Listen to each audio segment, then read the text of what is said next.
48,000幾公里嘅。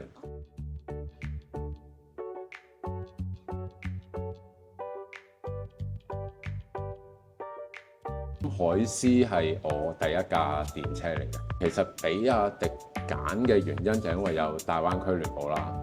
咁呢個亦都係冇得輸嘅。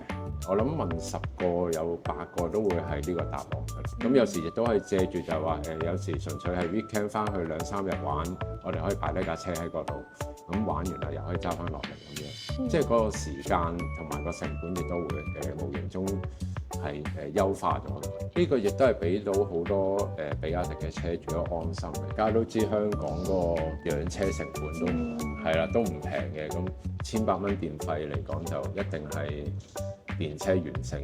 即係其實好多人由有車轉電車都係因為呢個原因。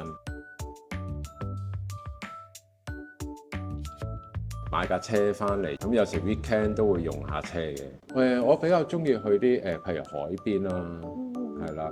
咁啊通常就如果撞正日落就會最好嘅。而家反而係會放膽咗去啲以前就唔係好會去嘅地方嘅咁樣，即係同埋舒服咗就會係多咗用車，係啦。港車北上啦，暫時都係佛山啦，同埋順德啦、珠海啊、中山啊咁樣，即係冇咗話要計住嗰個習慣咧，就會係多啲地方周圍去咗嘅。海獅係俾我一個驚喜，都係冇嗰個所謂嘅續航焦慮嘅。我就住天水圍啦，咁我太太同埋我咧就喺香港島嗰邊翻工嘅，每一日來回都110公里㗎啦，整少少嘢，跟住再落翻珠海三澳，咁全程係用咗54% 電，咁我係一個咁樣所謂嘅 U turn 翻嚟，我先至係叉電。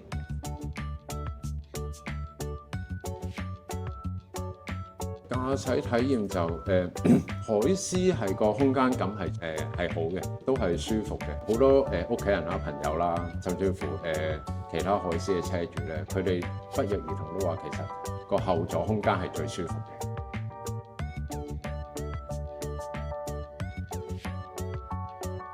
海獅俾到我一個驚喜，就係個冷氣係足夠嘅，抵讚嘅。其實海獅係因為首先佢係廣東話語音啦，咁同埋有時我哋可以用語音叫比亞迪開個遮陽簾啦、開窗啦。因為有時入停車場，咁你首先你隻手攞緊八達通嗰時，你亦都冇多餘嘅手係去撳嗰個開窗掣，咁你就會叫 Hi BYD 開窗咁樣。咁亦都有時譬如行緊高速公路嗰時，你想調校個冷氣嗰時，你都唔會話特登分心去撳個芒嘅。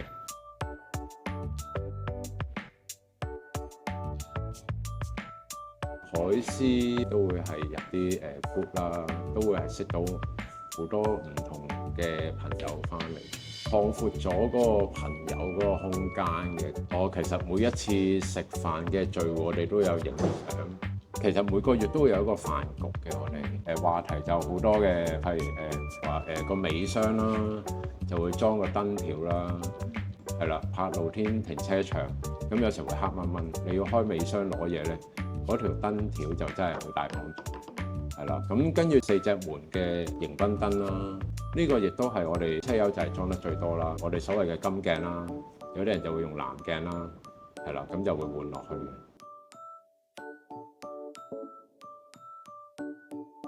其實硬件上咧，海獅就真係就係大件夾底式嘅。希望就係話軟件上嚟緊嘅 OTA 可以改善翻。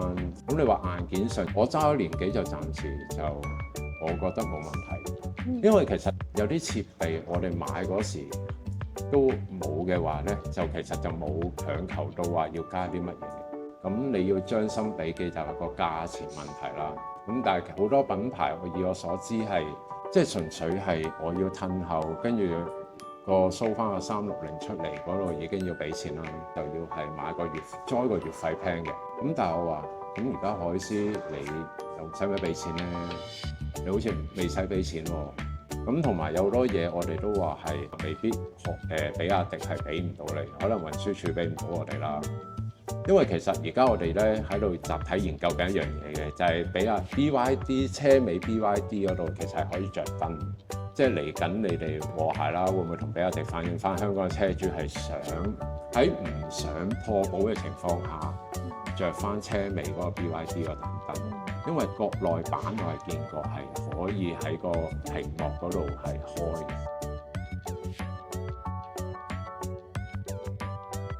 以我所知，你哋出咗架 Standard 版，如果佢係睇中比亞迪嘅海獅，係真係一個唔錯嘅選擇嚟。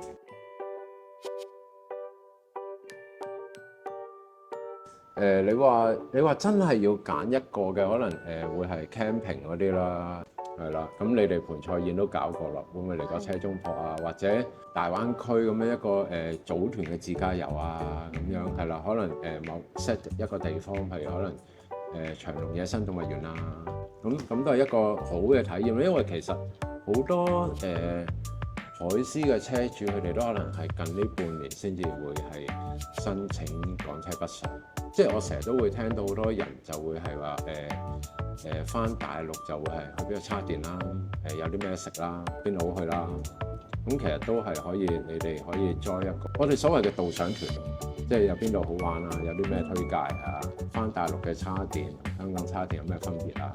即係可能佢哋係誇張到你哋而家出邊呢笪空地，可能佢都擺咗5-6個快充嘅叉電樁喺度咁樣。係啦，即係你好難話會揾唔到地方叉電嘅。即係其實我唔係一個好會充嘅人嚟。通常海獅我都係around都係110到120個啦。喺啲高速嘅行高速公路嘅情況下，係啦。咁同埋就係話我喺大陸就會用多咗個ACC。嗰個輔助駕駛嗰個，如果真係講耗電咧，其實唔算係太差嘅，物超所值。應該係2024年10月落訂，師奶人係冇得輸嘅。